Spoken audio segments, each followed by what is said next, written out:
अस्सलाम वालेकुम, मैं हूं मुनीज़ जहांगीर और आप देख रहे हैं प्रोग्राम स्पॉटलाइट। नाज़रीन, आज कौमी असेंबली में वज़ीर आज़म शहबाज शरीफ की तरफ से मुतालबा किया गया कि इमरान खान ने कौमी इदारों पर तनकीद की है, लिहाजा इनके खिलाफ कानूनी चाराजोई की जाए। जिसके बाद कौमी असेंबली में एक करारदाद पेश की गई जिसमें कौमी इदारों के खिलाफ मुहिम की मजम्मत भी की गई, जबकि वज़ीर दफ़ा ख्वाजा आसिफ ने इमरान खान को सिक्योरिटी रिस्क करार दिया। उसको एजेंडे पे भेजा गया है। इसने बारी बारी हर अदारा, हर जो होता है हमारे माशरे की, वो अटैक। ये पाकिस्तान के लिए सिक्योरिटी रिस्क है। जिस रास्ते पे चल निकला है, ये हमारे सिक्योरिटी अदारों की तबाही और उसके बाद हमारे न्यूक्लियर प्रोग्राम की तबाही, ये हाथ उस पर डालना चाहता है। इमरान खान ने जवाब में कहा कि उनकी तोपों का रुख कौमी इदारों की तरफ नहीं था बल्कि शरीफ बरादरान की तरफ था। ये आज शहबाज शरीफ ने कोई ड्रामा किया, कहते जी इमरान खान ने कोई बड़ी फौज की तौहीन कर दी। मैं कल जेल में मेरा जलसा है, शहबाज शरीफ मैं तुम्हारा जवाब दूंगा बस सही माने में कि मैं कितनी तौहीन की और तुम गद्दारों ने इस मुल्क से क्या किया। तुम्हारा भाई और तुम असल मीर जाफर और मीर सादिक को इस मुल्क। अब नाजरीन, शहबाज शरीफ साहब ने आज पार्लियामेंट के अंदर क्या कहा, जिसके जवाब में इमरान खान साहब ने क्या कहा, आइए आपको वो भी दिखा दो। कल जो उन्होंने खुद जो जहर उगला है इदारे के बारे में, पाकिस्तान के खिलाफ ये एक साजिश है, उस इदारे के खिलाफ एक साजिश है। अगर इसको आइन और कानून के रास्ते से ना रोका गया तो खुदा ना खास्ता जनाब स्पीकर, ये मुल्क अल्लाह ना करे मेरे मुंह में खाक, ये फिर शाम और लिबिया की एक बदतरीन भयानक तस्वीर बन जाएगा। इस मुक़द्दर इदारे ने पाकिस्तान की किसी हुकूमत, किसी वज़ीर आज़म को इस तरह सपोर्ट नहीं किया जिस तरह इमरान खान नियाजी को किया था। ये उसकी बदकिस्मती थी कि उसके बावजूद भी ना कुछ सीखा, ना किया, ना कारकर्दगी, ना खिदमत की कौम की। जितनी सपोर्ट इस लाडले को मिली, अगर 20% या 30% आपको या किसी और को या हमें मिली होती तो हम इस मुल्क को इस तरह, जिस तरह जहाज उड़ता है, इस तरह ले चलते अल्लाह ताला के फज़ल करम से। तो नाज़रीन, आज जो कौमी असेंबली का इजलास हुआ है उसमें तहरीक इंसाफ के अरकान ने शिरकत नहीं की। जून में मखलूत हुकूमत ने बजट पेश करना है, पर कौमी असेंबली की कमेटी बराए फाइनेंस के चेयरपर्सन इस वक्त हैं ही नहीं। इस वक्त मुल्क में महंगाई की जो शरह है वो 13.3% है, जो बुलंद तरीन सतह पर है। 20 किलो आटा जो है का थैला जो है वो 1100 रुपए से बढ़कर 1300 रुपए का हो गया है, और रमजान के बाद सब्सिडी को भी खत्म कर दिया गया है, जिससे खुर्दोनोश की कीमतों में इजाफा हुआ है। IMF से मुज़ाकरात 18 मई को होंगे, और याद रहे कि IMF की एक शर्त यह है कि अनफंडेड सब्सिडी जो है वो नहीं दी जाएगी, और अगर सब्सिडी नहीं दी गई तो ये हुकूमत महंगाई कैसे कंट्रोल करेगी, बहुत बड़ा सवाल है। और इसी सवाल का जवाब ढूंढने के लिए हमने दावत दी है। लंदन से हमें ज्वाइन करे हैं बराह रास्त जनाब नून लीग के अहम रहनुमा और साबिक वफाकी वजीर खजाना जनाब इसाक डार साहब। बहुत बहुत शुक्रिया इसाक डार साहब हमें ज्वाइन करने का। सबसे पहले जो आपने एक सियासी बयान दिया है, मईशत के ऊपर तो बाद में आएंगे, मगर आज आसिफ अली जरदारी साहब ने बयान दिया। उन्होंने कहा कि जो आइंदा साल का आखिरी चंद महीने होंगे उसके अंदर आम इंतखाबात होंगे।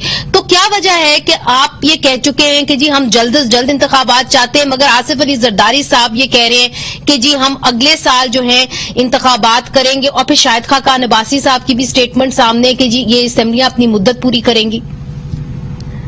बिस्मिल्लाहिर्रहमानिर्रहीम, खातून नबीन, मुनज़्ज़ा आपको बहुत शुक्रिया जी, आपने मुझे इनवाइट किया है। मैं असल में अभी जो पॉलिटिकल पार्टीज हेड्स हैं जो इस वक्त गवर्नमेंट का हिस्सा हैं और पार्टनर्स हैं, तो इन्हीं मुख्तलिफ इश्यूज के ऊपर हमारी मीटिंग हो रही थी। मैंने आपसे वादा किया था, मैं हाजिर हो गया हूँ। तो बात यह है कि ये जो इलेक्शन का उसका जो एक प्रोसेस है उसमें एक तो डिलिमिटेशन का भी काम होने वाला है। 4 महीने उसके लिए चाहिए। इलेक्शन कमीशन पब्लिक रिकॉर्ड पे आ चुका है, सुप्रीम कोर्ट में ये वो लिखवा चुका है। 3 महीने आपका आइन देता है एडमिनिस्ट्रेटिवली, तो इलेक्शन जो जल्दी से जल्दी भी हो सकते हैं, वो करीबन अक्टूबर में इलेक्शन इस मुल्क में हो सकते हैं। एक बिल्कुल एक स्कूल ऑफ थॉट है जो समझती है कि जी हमें बिल्कुल अगले साल अगस्त तक जो बाकी रिमेनिंग पीरियड है, 1 साल और कुछ महीने, उसको अवेल करना चाहिए, और उसके बाद फिर जो 90 दिन क्योंकि उस वक्त तो 60 दिन होंगे। अगर आप पूरी टर्म के बाद इलेक्शन करवाते हैं तो फिर आइन ये अस्यूम करता है कि जी इलेक्शन कमीशन ने पूरी तैयारी की होगी, तो फिर 60 दिन के अंदर इलेक्शन करवाने होते हैं। तो ये अभी देखना बाकी है कि इलेक्शन के ऊपर जो फाइनल पॉलिटिकल लीडरशिप जो कि इस वक्त हुकूमत का हिस्सा है और वजीर आजम के साथ अभी मौजूद थी जूम मीटिंग में, वो फ्यूचर में जाके इसका फैसला करेगी कि इलेक्शन कब करवाने होंगे, क्योंकि उसी हिसाब से असेंबलीज को डिसॉल्व करना होगा। डॉक्टर साहब, क्योंकि आप मियां नवाज शरीफ साहब के पास बैठे हुए हैं और अब उनकी सोच से एक तरीके से आप मुतासिर भी हैं और आप उनके साथ ही रहते हैं, तो मियां नवाज शरीफ साहब क्या चाहते हैं? क्या वो जल्द से जल्द इलेक्शंस चाहते हैं? और अगर जल्द से जल्द इलेक्शन चाहते हैं तो इस सिलसिले में फिर मियां शहबाज शरीफ साहब की क्या पोजीशन होगी? क्योंकि जो भी इस वक्त हुकूमत के अंदर है वो बार बार ये कहते रहे हैं कि नहीं जी, हम अपनी जो मुद्दत है इन असेंबलियों की वो पूरी करेंगे। देखिए, तमाम पॉलिटिकल पार्टी जो इस वक्त इस मखलूक हुकूमत का हिस्सा है, वो सबका ये नहीं है कि मुद्दत पूरी करेंगे। नंबर एक, अभी आपने शायद आगा नवाजी साहब को भी कोट किया, आप मौलाना फजलुर रहमान को भी देख लें, वो भी यही फरमाते हैं कि हमने जल्दी से जल्दी इलेक्शन करवाने। देखें, जैसे मैंने कहा कि जैसे इलेक्शन कमीशन ऑफ पाकिस्तान का असेंशियल अनअवॉइडेबल डीलिमिटेशन हल्का बंदी से कहते हैं आईनी फर्ज है, उसके लिए उन्होंने कहा हमें 4 महीने चाहिए, वो तो आपको देने पड़े। तो अगर हम कर लें, मेथोडिकल तरीके से एनालाइज कर लें, तो आपको ये भी पता है कि जो जितनी अपोजिशन जो इस वक्त हुकूमत बन चुकी है, इन्होंने ये भी ऐलान किया कि हमने कोई इलेक्टोरल रिफॉर्म्स भी करने हैं, हमने इलेक्ट्रॉनिक वोटिंग मशीनों के बारे में भी फैसला करना है, हमने कुछ मजीद इलेक्शन के हवाले से जो पिछले कोई भी 17 में नया लॉ आया था, आपको याद होगा कि 1976 से लेकर जितने 9 कवानीन के तहत पाकिस्तान में जो इलेक्शन होते थे, वो उसकी पार्लियामेंट की कमेटी बनी थी, सेनेट की और नेशनल असेंबली की। मुझे सबने कहा कि मैं उसका चेयरमैन था, तो हमने करीबन 1 साल लगा के उसको पाकिस्तान को एक नया कंसोलिडेटेड कानून दिया था, इलेक्शन एक्ट 2017। अब वक्त के साथ उसमें भी 2018 के इलेक्शन के तजर्बे की बुनियाद पर उसमें भी मजीद यानी चेंजेस दरकार हैं, और खुसूसन कि जो इमरान नियाजी हुकूमत ने अमेंडमेंट और ऑर्डिनेंस के जरिए उसमें चेंजेस कर दी, उसको रिव्यू करने की जरूरत है। तो इलेक्टोरल रिफॉर्म्स है, कुछ और इसी तरह के एसेंशियल लीगल काम है, तो ये जब काम होंगे तो ये इसको असेस कर रहे हैं कि कितनी देर में होंगे। उधर से 4 महीने तो आपके पास इन एनी केस आपको इंतजार करना है, तो ये जो फैसला लीडरशिप करेगी इवेंचुअली, उस हिसाब से फिर जो तो आपकी जो मैं बात समझू, इस पे हतमी फैसला नहीं हुआ कि जो आम इंतखाबात होंगे वो एग्जैक्टली कब होंगे? अभी इसका फाइनल डिटर्मिन नहीं हो सका जी, ना हुआ है, ना आज के जो एजेंडे में भी नहीं था आज के। तो ये बेसिकली आने वाले हफ्तों में इसका फैसला जरूर होगा, लेकिन जैसे मैंने अर्ज किया कि 4 महीने तो इन एनी केस आप कुछ बिल्कुल बिल्कुल ठीक है, वो मैं आपकी बात समझ गई। मगर चूंकि आप वजीर खजाना रह चुके हैं, आपको मालूम है कि किस तरीके से जो बिल्स हैं वो पास किए जाते हैं, खासतौर पे मनी बिल। अब आपने बजट भी प्रेजेंट करना है जून के अंदर, तो जो फाइनेंस और रेवेन्यू की कमेटी है उनके तो सरबराह ही इस वक्त नहीं है, क्योंकि वो पाकिस्तान तहरीक इंसाफ की तरफ से एक तरीके से इस्तीफा भी दे चुके हैं, एक्सेप्ट तो नहीं हुआ मगर इस्तीफा दे चुके हुए हैं। तो फिर कैसे आप पार्लियामेंट को चलाएंगे जब पाकिस्तान तहरीक इंसाफ की इतनी बड़ी तादाद मेंबरान की नहीं आएगी? देखिए, रूल्स ऑफ बिजनेस में बड़ा क्लियर है जी कि अगर किसी भी कमेटी का चेयरमैन हो भी और अगर वो ना हो तो जो मेंबर्स होते हैं मौजूद, प्रोवाइडेड के कोरम हो, तो अपना किसी आपस में किसी से भी यानी इलेक्ट कर सकते हैं टू चेयर द मीटिंग। तो ये मतलब नहीं है कि अगर तहरीक इंसाफ के नॉमिनी जो थे वो फाइनेंस कमेटी के नेशनल असेंबली में चेयरपर्सन थे और वो नहीं है, इस्तीफा दे दिया, वापस कमेटी आकर नहीं चेयर करते, सैलरीज तो ले गए हुए अप्रैल की। वेरी इंटरेस्टिंग कि आपने एक तरफ इस्तीफा दिया हुआ, दूसरी तरफ जो न्यूज है मीडिया की कि वो आके तमाम जो साथी जिन्होंने इस्तीफे दिए पीटीआई के मेंबर नेशनल असेंबली, वो अपनी अपनी सैलरी, प्रिविलेजेस, पर्क्स वगैरह इकट्ठे करके ले गए हैं। तो वो कमेटी जो है अपने one of the other committee members को चुन लेगी और काम नहीं रुकता जी इस तरह। मगर देखिए डॉक्टर साहब, एक तरीके से ये एक्सपेक्ट किया जा रहा था कि जब आपकी हुकूमत आएगी और मखलूत हुकूमत है, इसके अंदर मेच्योरिटी होगी, सियासतदान जो हैं वो आएंगे। मगर फिर इमरान खान साहब ने आज एक स्टेटमेंट दी, उन्होंने कहा कि मुझे मालूम है, मेरे पास ये इन्फॉर्मेशन है कि जो शरीफ बरादरान है वो मेरे ऊपर ये कोई प्लान कर रहे हैं, मेरे खिलाफ कोई रिवेंजफुल कार्रवाई के हवाले से। तो کیا کوئی اس قسم کا منصوبہ بنایا جا رہا ہے کہ ان کے اوپر کیسز کھولے جائیں گے اور جس طریقے سے آپ لوگوں کی وکٹمائزیشن ہوئی اور جس کو آپ وکٹمائزیشن سمجھتے ہیں اسی طرح عمران خان صاحب کی بھی ہوگی؟ دیکھیں، میں سمجھتا ہوں کہ مسلم لیگ نون کا تو ایک ٹریک ریکارڈ ہے. ہم بالکل انتقامی کاروائی پہ بلیو نہیں کرتے اور نہ ہی مسلم لیگ نون کی کوئی پالیسی ہے کہ ہم انتقامی سیاست کریں. ہیونگ سیڈ دیٹ، یہ اگر انہوں نے یا ان کے رفقا نے کوئی غلط کام کیے تھے یا اس کا ریکارڈ موجود ہے جس کی چرچے میڈیا میں کئی ہفتوں سے ہو رہے ہیں، کافی ثبوت آ چکے ہیں، اس میں تو مسلم لیگ نون چاہے یا نہ چاہے جو قانون ہے وہ اپنا راستہ اختیار کرے گا. تو اگر عمران خان صاحب نے کوئی غلط کام نہیں کیا تو میں آپ کو گارنٹی کر سکتا ہوں کہ پھر انہیں گھبرانے کی یا ڈرنے کی ضرورت نہیں ہے. ہاں، اگر وہ سمجھتے ہیں کہ انہوں نے غلط کام کیے ہوئے ہیں تو اس کا تو حساب دینا پڑے گا نا. مگر یہ ان کے جو کیسز چلیں گے وہ نیب کے ادارے کے ذریعے چلیں گے؟ دیکھیں، یہ میں یہاں سے بیٹھ کے تو آپ کو کچھ نہیں کہہ سکتا. جو ادارہ ریلیونٹ ہوگا وہی کیس چلائے گا نا جی. وہ میں تو اس میں یعنی میں اور آپ تو فیصلہ نہیں کر سکتے. کیونکہ توقع کی جا رہی تھی ڈاکٹر صاحب کہ جب نون لیگ حکومت میں آئے گی تو جو نیب کا ادارہ ہے اس کے اندر یا ترمیم کرے گی یا کہ اس کو اسکریپ کر دے گی. دیکھیں، وہ اگین مسلم لیگ نون اور جو مخلوط جو حکومت کے جو پارٹنرز ہیں وہ مل کے جو میں ریفارمز کی لیگل ریفارمز کی بات کر رہا ہوں، میں الیکٹورل ریفارمز کی بات کر رہا ہوں، یہ اس میں شامل ہوگا، یہ ایجنڈے میں شامل ہے. کیونکہ آپ کی پوری بیوروکریسی اس وقت کام کرنے کے لیے تیار نہیں ہے. آپ کی بزنس کمیونٹی پاکستان میں پاکستانی کمیونٹی انویسٹمنٹ کرنے کے لیے تیار نہیں ہے. کیونکہ عمران نیازی صاحب نے ایک ہی کام کیا ہے، پرفارم تو کچھ نہیں کیا. آج ان کے پاس قوم کو دکھانے کے لیے ایک میننگ فل منصوبہ نہیں ہے کہ میں نے قریباً 42 مہینے میں یہ آپ کے لیے کام کیا ہے. اسی لیے he has resorted to the typical جو ہے پالیٹکس آف اسلاموفوبیا اور اینٹی ویسٹ. یہ امریکہ میں سازش ہو گئی. ایک اور چیز بھی انہوں نے کی ہے ڈاکٹر صاحب، قطع کلامی معاف، اور اس کے اوپر مولانا فضل الرحمان صاحب نے آج بیان دیا. انہوں نے کہا ہے، اور شہباز شریف صاحب کا بھی بیان میں نے آپ کو سنایا، انہوں نے کہا کہ عمران خان صاحب جو ہیں وہ اس کوشش میں ہے کہ اداروں کو تقسیم کیا جائے. آپ کی اس کے اوپر کیا رائے ہے؟ کیا ادارے تقسیم بھی ہو سکتے ہیں؟ میں سمجھتا ہوں کہ عمران نیازی صاحب نے نہایت احمقانہ اور بچکانہ سٹیٹمنٹ کل دی ہے، جس کا ذکر وزیر اعظم شہباز شریف صاحب نے کیا اور جناب مولانا فضل الرحمان صاحب نے آج کیا. میں نے خود اس کے اوپر ٹویٹ کی اور میں نے کل ہی اس کے اوپر میں نے اپنا ریئیکشن دیا کہ بھئی آپ ایک آئینی طریقے سے آپ نکالے گئے ہو. آپ جس دن سے نکلے ہو آپ ابھی تک ریکنسائل نہیں کر پائے. اسی پرائم منسٹر ہاؤس سے 2 دفعہ بے نظیر بھٹو بھی نکلی، 3 دفعہ میاں نواز شریف صاحب بھی نکلے. انہوں نے گریسفلی اس کو چھوڑا اور یہ ہے کہ یہ بچوں کی طرح یہ بلک رہے ہیں اور یہ ریکنسائل نہیں کر پا رہے کہ مجھے کیوں نکالا گیا.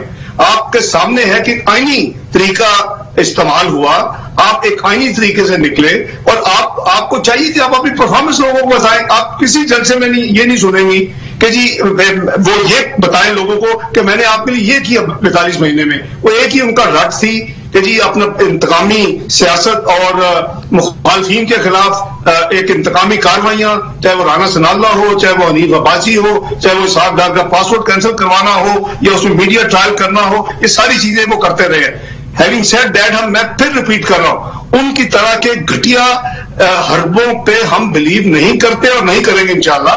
لیکن اگر انہوں نے کوئی غلط چیزیں کی ہیں، قانون آئین کو توڑا ہے اور کوئی ثبوت موجود ہے تو اس کا ان کو حساب دینا پڑے گا. اب مثلا فارن فنڈنگ کیس ہے، تو اگر ان کی حکومت ہوتی تو شاید یہ فیصلہ آ بھی جاتا.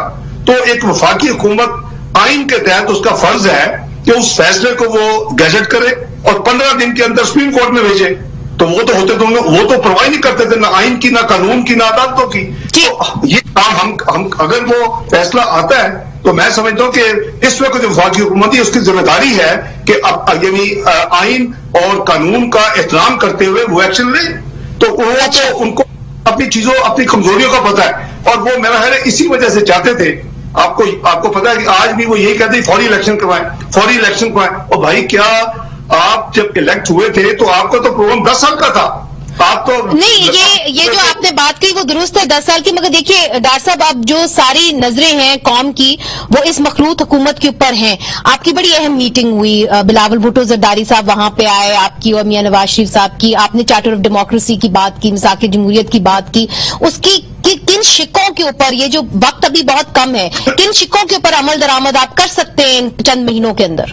دیکھیں، آپ کو یاد ہوگا کہ جو اوریجنل تھا مساق جمہوریت، وہ 2002 میں اس کا کام شروع ہوا تھا. میری پہلی میٹنگ محترم بے نظیر بھٹو سے دبئی میں ہوئی تھی، جس میں جو ہم دونوں کی میٹنگ میں ایک ہی وٹنس تھے، وہ آفتاب شہبان میرانی صاحب کو بیوی نے کراچی سے بلوایا تھا.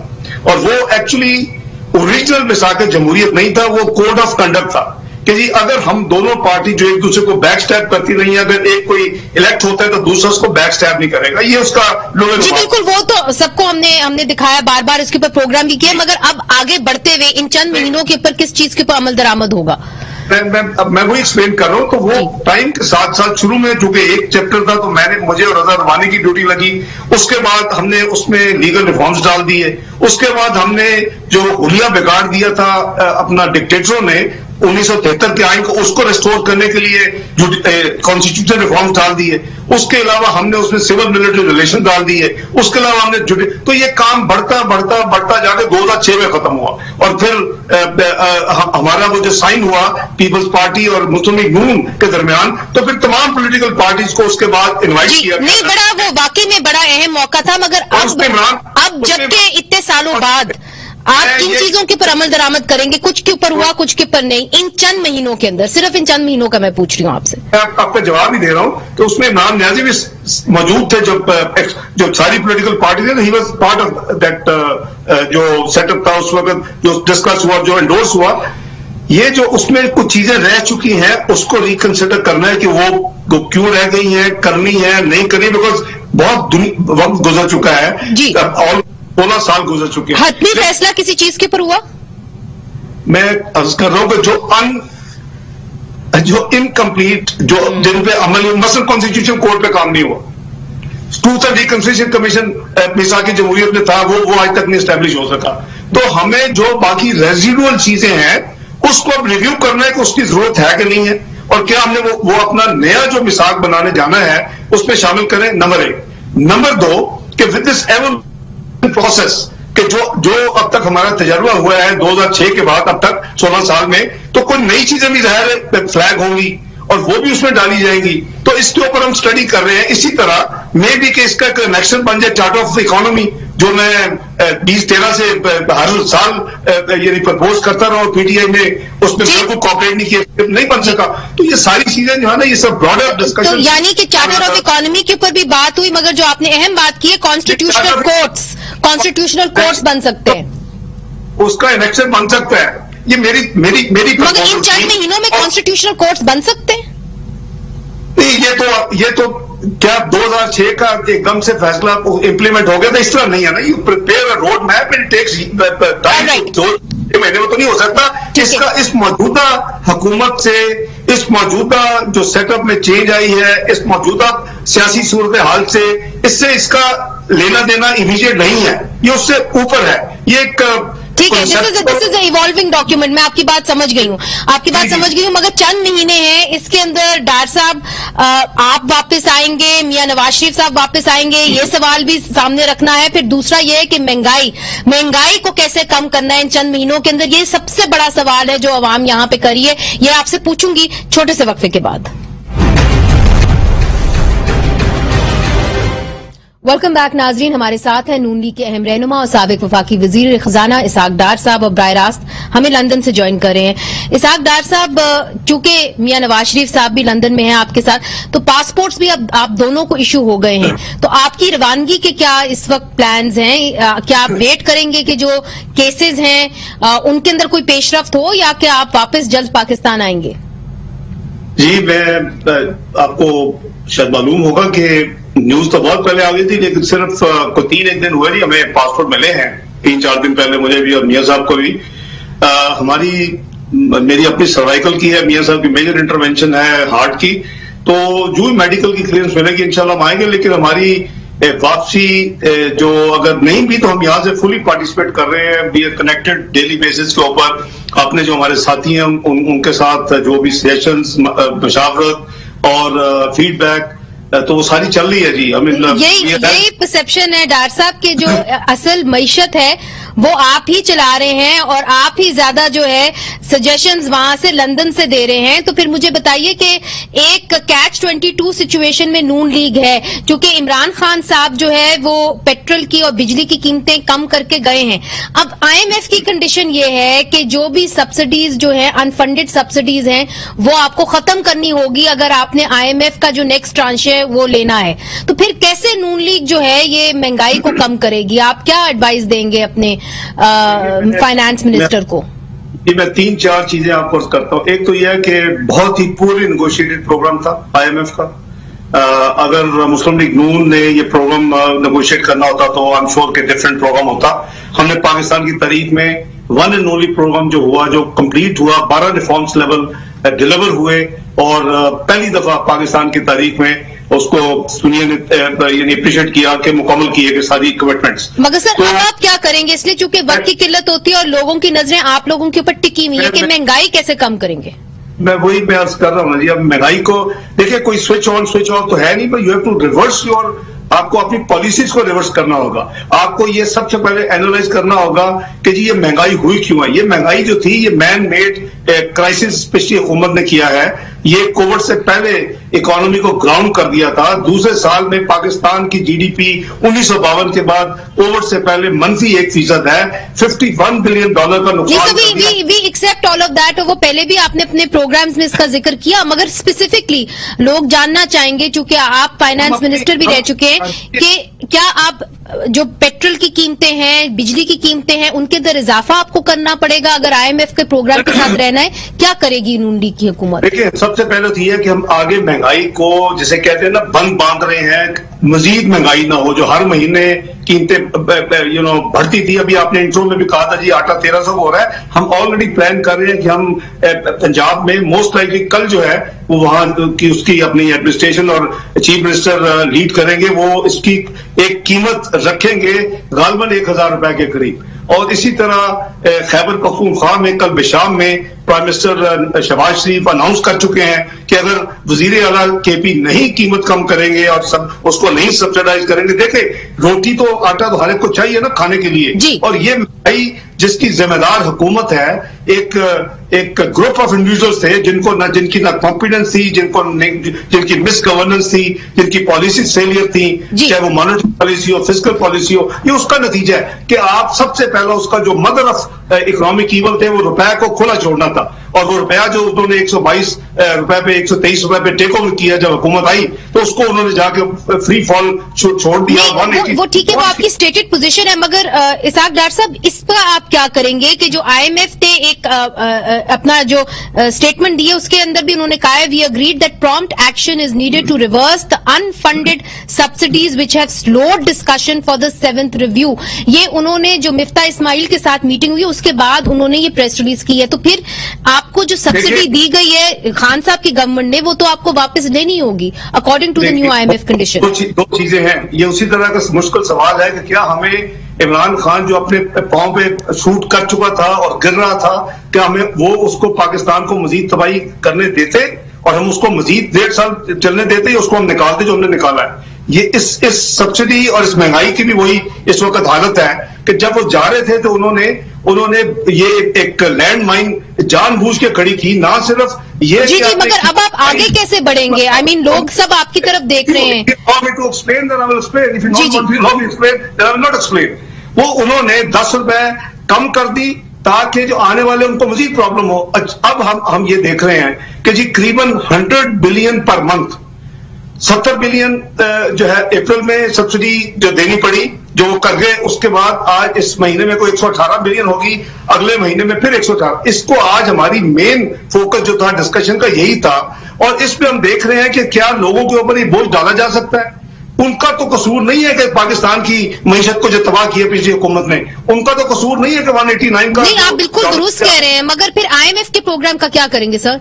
One at a time we will deal with it. IMF को नया नहीं है, IMF को आसमान से नहीं उतरा कि वो हम अपने लोगों को मार दें, उनका हम गला घूम दें, उनको कहेंगे खुदकुशियां करें और IMF की हम डिक्टेशन है। No, it's not acceptable. We have to renegotiate with them. We have to engage them. और वो हम करेंगे, हमारी हुकूमत करेगी। और हम आवाम के लिए कोशिश कर रहे हैं कि हम किस तरह ये कीमत ना बढ़ाएं और उसको फंड करने के लिए अपने अदर रिसोर्सेज को इस्तेमाल करें, और उसके साथ साथ फिर हम IMF से नेगोशिएट करें। जो आप अनफंडेड का लफ्ज यूज कर रही हैं, it will be funded subsidy. देखिए, हम भी सबको हमें सोचना चाहिए कि अगर हम जो 80% इस वक्त आबादी है, जो लोग बेचारे यानी 2 वक्त की रोटी से मोहताज हुए हुए हैं, इतनी महंगाई आसमान पे चली गई है, उनकी आमदनी तो नहीं बढ़ी, तो हमें तो फिर बड़ी क्लियरली सर आपने ये कह दिया कि आप रीनिगोशिएट करेंगे IMF के साथ और फंडेड सब्सिडी जो है वो आवाम को मिलेगी, जिसके नतीजे में इन्फ्लेशन नहीं होगी। जी, हम इसी लाइन पे सोच रहे हैं। हमारी पिछले दिनों में ये सारी फोकस इसी पे है कि हम कैसे आवाम को इस बोझ से बचा लें, क्योंकि इसका सिर्फ उसमें नहीं असर पड़ेगा सिर्फ पेट्रोल और डीजल की कीमतों में। आपको भी पता है कि आपके ट्रांसपोर्ट के किराए बढ़ जाएंगे। नहीं, बिल्कुल आप सही करें सर। मेरा आखिरी सवाल ले लीजिए, वो यही है कि कैसर बंगाली साहब और बड़े अच्छे इकोनॉमिस्ट हैं और भी इकोनॉमिस्ट वो समझते हैं कि जो नॉन कम्बैटेंट डिफेंस बजट है उसको कम करना होगा, नहीं तो पाकिस्तान की मईशत जो है वो संभलेगी नहीं। इसके ऊपर आपकी क्या राय है?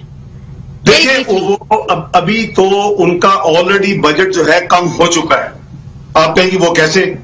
कि एक तो ये है कि जो हम 20% अपना बजट बढ़ा रहे थे, और उसमें एक कंपोनेंट होता है फॉरेन कंपोनेंट जो उनको खर्च करना पड़ता है, उसकी तो वैल्यू गिर गई है। वो जो $1 की चीज खरीदते थे या पे करते थे अपने जो उनके माजी की चीजें खरीदी हैं, वो उस वक्त 104 रुपए देते थे। हमारी हुकूमत की 115 दे रहे थे $1 के, जब केयर टेकर की 122 दे रहे हैं, 189 दे रहे हैं। तो रियल टर्म में तो उनका बजट जो है वो ऑलरेडी हमें रैशनलाइज पड़ना पड़ेगा एक्सपेंडिचर को, हमें अपनी आमदनी को बढ़ाना पड़ेगा। आई एग्री विद यू कि हमारी जब तक हम ये 2 चीजें नहीं करेंगे तो हम इस अपने बजट डेफिसिट जो कि यानी मेन इशू है पाकिस्तान का, वो करीबन 5,600 अरब पे जा रहा है इस साल बजट डेफिसिट।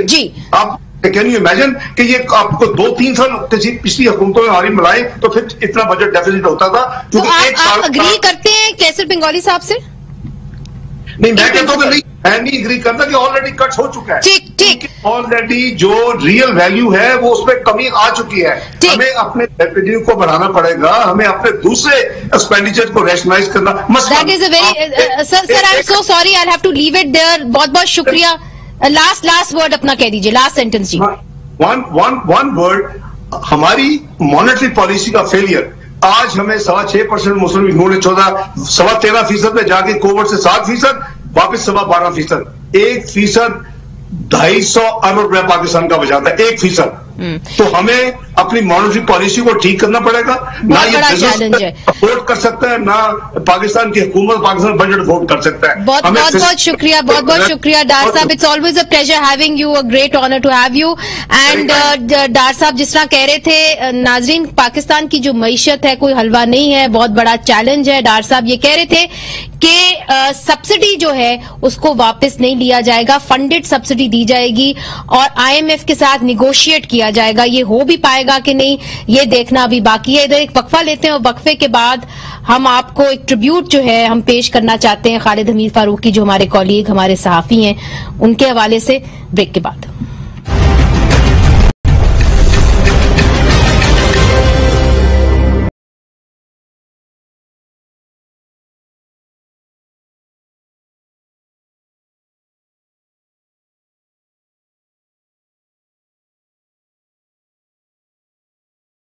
बेबाक और अपने काम से इश्क करने वाले सहाफी जो अब हम में नहीं रहे, वो 7 मई को हार्ट अटैक की वजह से इंतकाल कर गए। खालिद हमीद फारूकी का ताल्लुक कराची से था, लेकिन वो एक तवील अरसे से पेशावराना अमूर के सिलसिले में ब्रसेल्स यूरोप में मुकीम थे।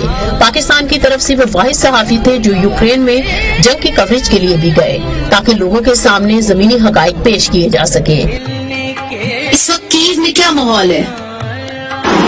دیکھیں یہ جو ہے یہ سینٹر کی اس کا علاقہ ہے، وہ یہ علاقہ ہے اور یہاں یہی سینٹر ہے ٹارگٹ. اگر کوئی شیلنگ روسی کرتے ہیں تو وہ اسی علاقے کے اوپر کرتے ہیں. اس کے علاوہ نیٹو اور یورپی یونین کے امور کی کوریج کا بھی وسیع تجربہ رکھتے تھے.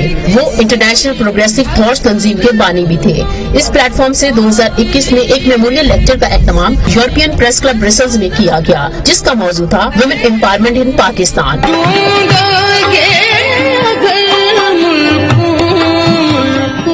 یہ تھے ہمارے جمہور پسند صحافی خالد حمید فاروقی اور ان کی بہن فوزیہ اشتاق ہمیں کراچی سے جوائن کر رہی ہیں. سب سے پہلے فوزیہ، ہمارا آپ کے ساتھ جو ہے اظہار یکجہتی اس لیے چونکہ ہمیں بھی اتنا ہی افسوس ہے جتنے آپ کے خاندان کو افسوس ہے. یوکرین میں ہماری بات ہوئی تھی خالد صاحب سے اور تب بھی ہم ان کے لیے پریشان تھے، مگر انہوں نے ہمیشہ ایک پروگریسو پاکستان، ایک جمہوری پاکستان کے لیے بات کی. تو یہ جذبہ، یہ جو تھنکنگ ہے، کیسے آئی ان میں؟ میں تو سمجھتی ہوں کہ یہ ان کو خدا داد صلاحیت اللہ تعالیٰ نے دی تھی. اور منیزہ، سب سے پہلے آپ کا شکریہ. میں نے آپ کی بات کا جواب دینا شروع کر دیا کہ آپ نے مجھے موقع دیا کہ میں کچھ پاکستان کے عوام کے ساتھ ڈائریکٹ اپنے تجربات اور اپنا گزارا ہوا بچپن خالد حمید فاروقی میرے بڑے بھائی کے ساتھ جو تجربات میں نے کیے اور جس طرح زندگی گزاری وہ شیئر کر سکوں. تو خالد تو واقعی جب بچوں کو 16-18 برس کی عمر میں اپنا نام بھی ٹھیک سے اچھے سے بتانا نہیں آتا، تعارف کرانا نہیں آتا، اس وقت سے لے کے ان کی فارورڈ تھنکنگ، ان کی پروگریسو اپروچ اور ان کی انسان دوست فلسفیز ان کو ہمیشہ سب کے درمیان ممتاز بنائے رکھا. اور پھر انہوں نے اپنے مشن کو جس ایمانداری سے نبھایا. اور کہنے والے تو یہ بھی کہتے ہیں کہ اگر کائنڈنس، کرٹیس اور پروگریسو تھنکنگ اور کسی کو اپنی بات کہنے کا پورا حق دینا ہو تو ان تمام کیریکٹرسٹکس کو اگر ایک ہی شخص کے اندر ڈال دیا جائے تو وہ خالد حمید فاروقی بن جاتے ہیں. تو یہ ان کی تھنکنگ، میری والدہ کی تربیت ہماری زندگی میں بچپن سے رونما ہونے والے سخت ترین حالات، جس میں میرے والد کی ناگہانی موت انتہائی کم عمری میں، خالد کو ایک ہیرے کی طرح تراشا ان سب چیزوں نے. لیکن میں سمجھتی ہوں کہ یہ صلاحیت اس کو ان بورن تھی. وہ ان تمام صلاحیتوں کے ساتھ پیدا ہوا اور ان تمام حالات نے اس کی صلاحیتوں کو نکھارتا ہی چلا گیا وقت. ان تمام میرا خیال ہے فوزیہ، بہت بہت شکریہ، آپ نے اس بہت ہی تکلیف دہ مرحلے کے اندر وقت کے پر آپ نے ہمیں جوائن کیا اور بہت ہی جلدی جو ہے خالد حمید فاروقی ہم سے جدا ہو گئے. فوزیہ اشتاق، آپ کا بہت بہت شکریہ اور الوداع خالد حمید فاروقی. پاکستان کی صحافت آج آپ کے بغیر اور غریب ہوئی. منیزہ جہانگیر کو اجازت دیجیے، خدا حافظ.